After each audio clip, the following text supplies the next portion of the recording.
நான் உங்களுக்கு ப்ராஜெக்ட் கொடுத்து எவ்வளவு நாள் ஆகுது? ஒரு ப்ராஜெக்ட கூட ஒழுங்கா உங்க 2 பேர்த்தால முடிக்க முடியாதா? என்னாச்சு 2 பேர்த்துக்கும்? நான் பாட்டுக்கு பேசிக்கிட்டே இருக்கேன். பதிலே சொல்லாம அமைதியா இருக்கீங்க. சார், உங்க டீட்டெயில்லாம் நான் அப்பவே அனுப்பிட்டேன். நீங்க மெயில் செக் பண்ணி பார்த்துட்டு அனுப்புறேன்னு சொன்னீங்கல்ல? குரு, நான் மெயில் ரிப்ளை அனுப்பி 2 நாள் ஆச்சு. உங்க டீம்ல இருந்து ஒரு ரெஸ்பான்ஸ் இல்ல. சீக்கிரம் 2 பேரும் பேசிட்டு எனக்கு ஒரு 2 மினிட்ஸ்ல முடிவை சொல்லுங்க. நான் வந்துடுறேன். நம்ம ஃபேமிலி இஷ்யூ எல்லாம் ஆபீஸ்க்குள்ள கொண்டு வர வேண்டாம். சீக்கிரம் 2 பேரும் சேர்ந்து வேலையை முடிச்சிடலாம். சாரிடா மச்சான். நீங்க கொஞ்சம் பொறுமையா இருங்கடா. நான் அம்மாட்ட எடுத்து சொல்றேன். எனக்கு கனியோட மனசு புரியுது. ஆனா நான் என்ன பண்ண முடியும்? யாருக்குன்னு சப்போர்ட்டா பேசுறது? அம்மா நான் எடுத்த முடிவுல சரி நிக்கறாங்க. அவங்க கிட்ட நான் பேசி சமாதானப்படுத்துறதெல்லாம் சின்ன காரியம் கிடையாது. அந்த ராஜாவ ஓரங்கட்டலான்னு பார்த்தா அவன் அதுக்கு மேல ரொம்ப துள்றான். அதனாலதான் கொஞ்சம் பொறுமையா இருங்க. எல்லாத்தையும் நான் பாத்துக்கிறேன். டேய், நீ என் மேல கோவத்துல இருக்கேன்னு எனக்கு நல்லா புரியுது. அது நம்ம ஆபீஸ்னு இல்ல, ஃபேமிலியா இருந்தா கூட நம்ம 2 பேரும் சேர்ந்து சந்தோஷமா எங்கேயா இருந்தாலும் போயிட்டு வருவோம். ஆனா சஞ்சய்க்காகவும் கனிக்காகவும் நாம இப்படி சண்டை போடுறது நல்லா இல்லடா. சஞ்சயும் கனியும் 2 பேரும் தானே லவ் பண்றாங்க. அத நம்ம 2 பேரும் சேர்ந்தே தீர்த்து வைப்போம். 2 பேர்த்தையும் ஒன்னா சேர்த்து வைப்போம்டா. என்ன மச்சான், என் மேல உனக்கு நம்பிக்கை இல்லையா? கஷ்டமோ நஷ்டமோ நம்ம 2 பேரும் ஆளுக்கு பாதியா பங்கு போட்டுக்குவோம். என்ன 2 பேரும் சேர்ந்து பேசி முடிவு எடுத்துட்டீங்களா? எப்ப எனக்கு ரிட்டர்ன் மெயில் அனுப்புவீங்க? ஒர்க் எப்ப முடியும்? இன்னைக்கு ஈவினிங்கே நாங்க முடிச்சு உங்க கையில கொடுத்துறோம் சார். ம், பாக்குறேன். போய் வேலையை பாருங்க. வேலையை கொடுத்து 6 மாசம் ஆச்சு. 6 மாசத்துல முடிக்காதத இன்னைக்கு சாயந்தரத்துக்குள்ள முடிச்சு கொடுத்துறாங்களாம். நானும் அதை பாக்குறேன்.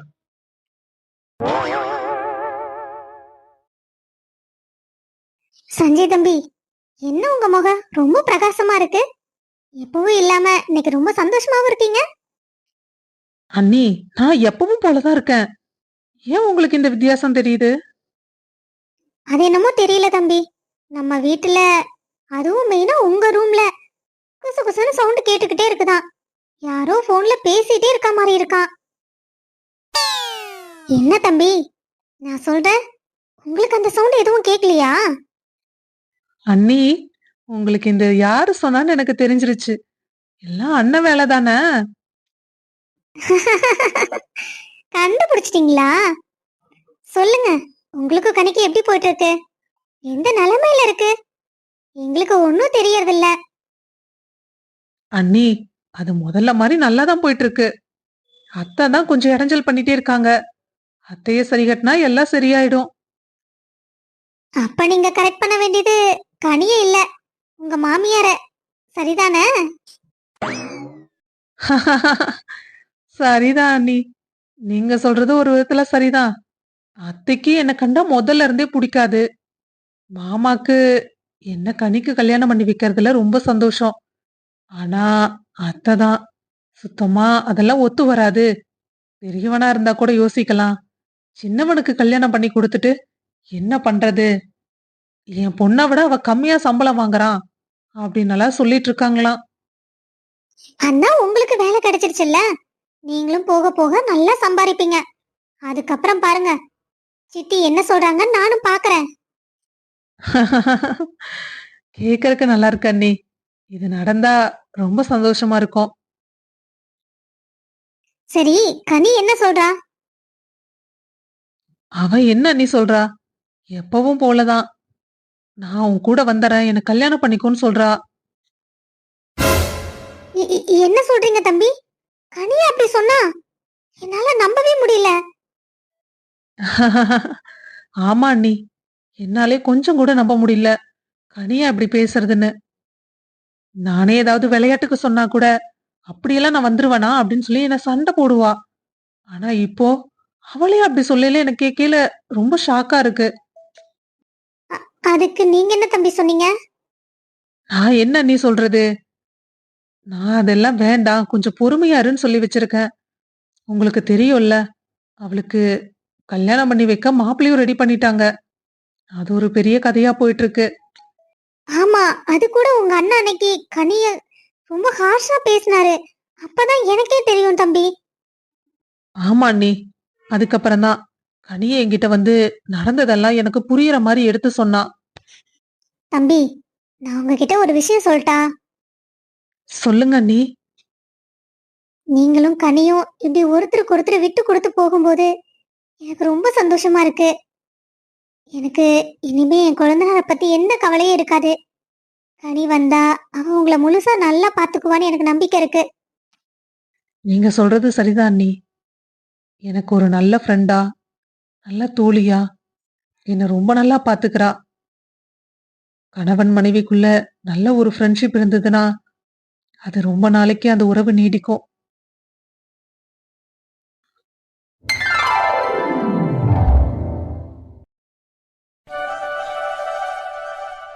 எல்லாம் ஒரு கனவு மாதிரி இருக்குது.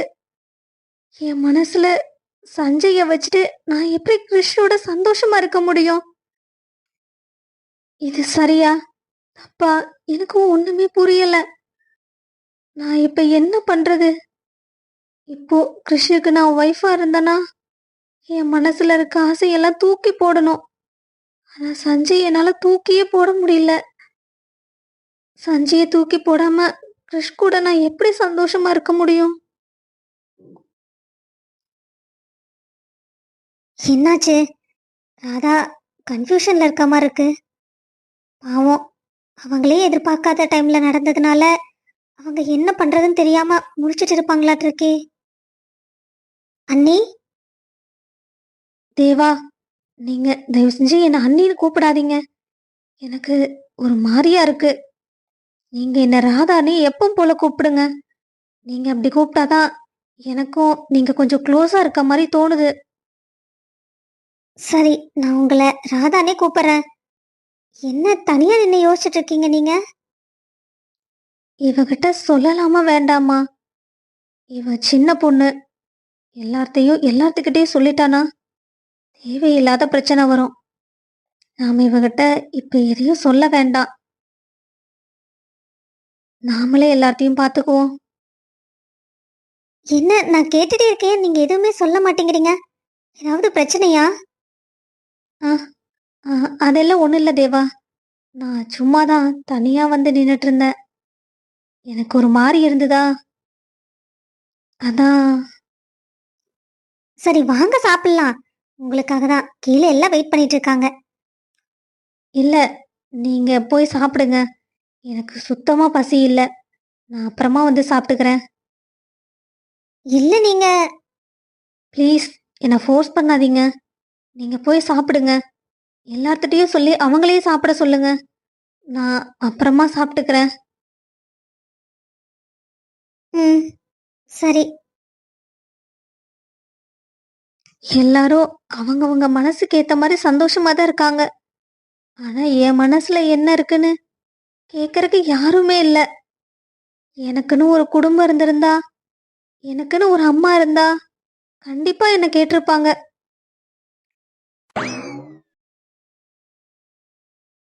டேய் மச்சான், உனக்கு கொடுத்து வச்ச வாழ்க்கை. நீ லவ் பண்ண பொண்ணையே கல்யாணம் பண்ணிக்கிட்ட. அப்புறம் ஏன் இங்க வந்து சோகமா உட்காந்துருக்க?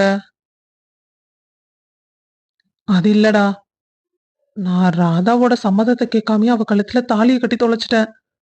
அவளுக்கு என்ன பிடிச்சிருக்கா பிடிக்கலையா எனக்கு ஒண்ணுமே தெரியாது. அப்பத்த சூழ்நிலைக்காக நான் அதை பண்ணிட்டேன். ஆனா இப்ப நினைக்கும் போது ரொம்ப கஷ்டமா இருக்குடா. ஏண்டா, உன் மனசுக்கு பிடிச்ச பொண்ணை கல்யாணம் பண்ணிருக்க. ஆனாலும் நீ அவன் மனசுல என்ன இருக்குன்னு தெரியலன்னு சொல்லி வருத்தப்படுறா பாரு. உண்மையிலேயே அவ ரொம்ப கொடுத்து வச்சவ. எனக்கு ராதாவை பார்க்கும் போதெல்லாம் எனக்கு என் தங்கச்சி மாதிரி தோணும்டா. இப்போ உண்மையிலேயே எனக்கு தங்கச்சி ஆயிட்டா. அதை நினைக்கும் போது எனக்கு ரொம்ப சந்தோஷமா தான் இருக்கு. சரி, ஆன்ட்டி என்ன பேசுனாங்களா? இல்லடா, சித்தி இன்னும் என் மேல கோவமா தான் இருப்பாங்களாட்டு இருக்கு. என் முகத்தை கூட பார்க்க மாட்டேங்கிறாங்க. நானும் பேசினாலும் தேவாட்ட சொல்லி அதை என்கிட்ட சொல்ல சொல்றாங்க. எனக்கு இதெல்லாம் பார்க்கும்போது ரொம்ப கஷ்டமா இருக்கு. டேய், நீ சித்தி பேசல, சித்தி முகத்தை கூட பார்க்க மாட்டேங்கிறாங்க அப்படின்னு சொல்லிட்டு ராதாவை கஷ்டப்படுத்திடாதடா. இல்ல மச்சான், அதுல நான் உறுதியா இருக்கேன். யாருக்காகவும் நான் ராதா விட்டு கொடுக்க போறதில்ல. அவ இத்தனை நாளா யாருமே இல்லைன்னு சொல்லி எவ்வளவு வருத்தப்பட்டான்னு எனக்கு நல்லா தெரியும். அவளுக்கு இப்போ நான் இருக்கேன். அம்மாவா அப்பாவா சொந்தமா பந்தமா எல்லாமாவும் நான் இருப்பேன். அவளை இனிமேலு கண் கலங்கவே நான் விட மாட்டேன். அவளை சந்தோஷமா வச்சுக்கணும்னு தாண்டா நினைக்கிறேன். ஆனா அவ என் மூஞ்சிய கூட பார்க்கல. அவ என் மேல ரொம்ப கோவமா இருக்கான்னு நினைக்கிறேன். ஏன்டா, ஏதாவது சொன்னாளா? ஆ அதெல்லாம் ஒண்ணு இல்லடா. ராதாலாம் என்ன ஒன்னும் சொல்லல. அவ முகத்தை பார்த்தாலே தெரியுதுல்ல, அதை வச்சுதான் நான் சொல்றேன். கிரிஷ், அவளுக்கு கல்யாணம் ஆகணும் அவ ஒரு துளி கூட எதிர்பார்க்கல. அவளுக்கு இப்படி சொந்த பந்தங்கள் கிடைக்கணும் அவ எதிர்பார்த்திருக்க மாட்டா. எல்லாம் திடீர்னு நடக்கல. அவகிட்ட எல்லாம் அன்பா என் பொண்ணுன்னு பேசல அவளுக்கு அப்படிதான் இருக்கும். அந்த ஷாக்ல இருந்து அவ வெளியே வரக்கு கொஞ்சம் டைம் கொடுடா. அப்பதான் அவளும் எல்லாத்தையும் ஏத்துக்கறக்கு சரியா இருக்கும். சரி வாடா சாப்பிடலாம். அம்மாச்சி உன்னை கூட்டிட்டு வர சொன்னாங்க. நீ போய் சாப்பிடுறா. நான் கொஞ்ச நேரம் தனியா இருக்கணும். டேய், நான் என்ன சொல்றேன்னு கொஞ்சம் ப்ளீஸ்டா. எதுவும் சொல்ல வேண்டாம். என்னை கொஞ்சம் தனியா விட. ம்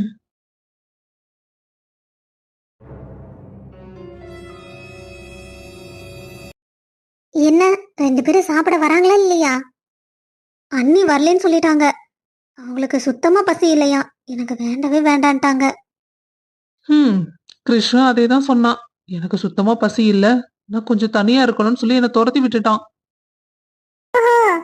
அம்மனிக்கு அந்த அளவுக்கு ஆயிப்போச்சா? பாத்தீங்களா பெரியம்மா, உங்க பேச்சுக்கு கொஞ்சம் கூட மரியாதையே இல்ல இந்த வீட்ல. நேத்து வந்தவ அவ உங்களை மதிக்க மாட்டேங்கிறா. என்ன இவ, சொந்த பந்தம் எல்லாம் இருந்திருந்தாதானே அந்த அருமை தெரியும். யாரும் இல்லாம வளர்ந்தவ தானே, அதனாலதான் அவளுக்கு ஒண்ணும் தெரியல பெரியம்மா. அவள்ல நம்ம கிறிஸ்தம்பிக்கு ஒத்து வருமா? ஏ ஜாஸ்மின், ஒழுங்கா வாயை மூடிட்டு இருக்கிற மாதிரி இருந்தா இங்கிரு, இல்லாட்டி பேசாம எந்திரிச்சு உள்ள போ. அதை விட்டு போட்டு இந்த வீட்டு பொண்ணை பத்தி நீ பேசிட்டு இருக்கியா? அம்மா, நான் ஒண்ணும் தப்பா சொல்லலையே. தப்பா சொல்லலையா? இன்ன வரைக்கும் என் பேரன் பொண்டாட்டி பத்தி நீ தப்பா தானே சொல்லிட்டு இருந்த. இங்க பாரு ஜாஸ்மின், இனிமே என் பேத்திய பத்தி ஏதாவது சொல்லிட்டு இருந்த கொஞ்சம் கூட நல்லா இருக்காதாமா. போய் ஒழுங்கா உன் வேலையை மட்டும் பாரு. பாவம் ஜாஸ்மின், தேவையில்லாம வாயை கொடுத்து வாங்கி கட்டிக்கிறா. அவங்க மேடம் மனசுல இருக்கிறதெல்லாம் இவன் பேசிட்டு இருக்கா. ஆன்ட்டி, இதெல்லாம் உங்க வேலைதான் எனக்கு தெரியும். இது வேணா அம்மாச்சிக்கும் இல்ல உங்க பொண்ணுக்கும் தெரியாம இருக்கலாம். ஆனா உங்களை பத்தி ரொம்ப நல்லா தெரிஞ்சவ நானு. எனக்கு தெரியாதா என்னோட ஆன்ட்டி எப்படி இருப்பீங்கன்னு? ராதா மட்டும் உங்க வீட்டு மருமக தான் நானுன்னு சொல்லிட்டா அவ்வளவுதான். நல்ல நாள்லயே அவ உங்களுக்கு நல்லா வச்சு செய்வா. இதுல மருமகங்கிற பேரும் பதவியும் கிடைச்சது. உங்க பாட்டம் க்ளோஸ்.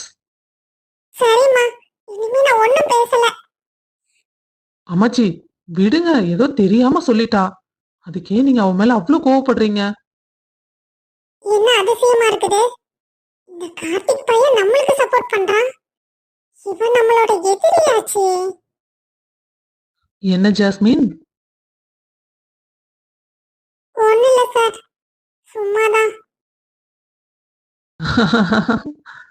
என்ன கொழுப்பு பாத்தீங்களா இவளுக்கு?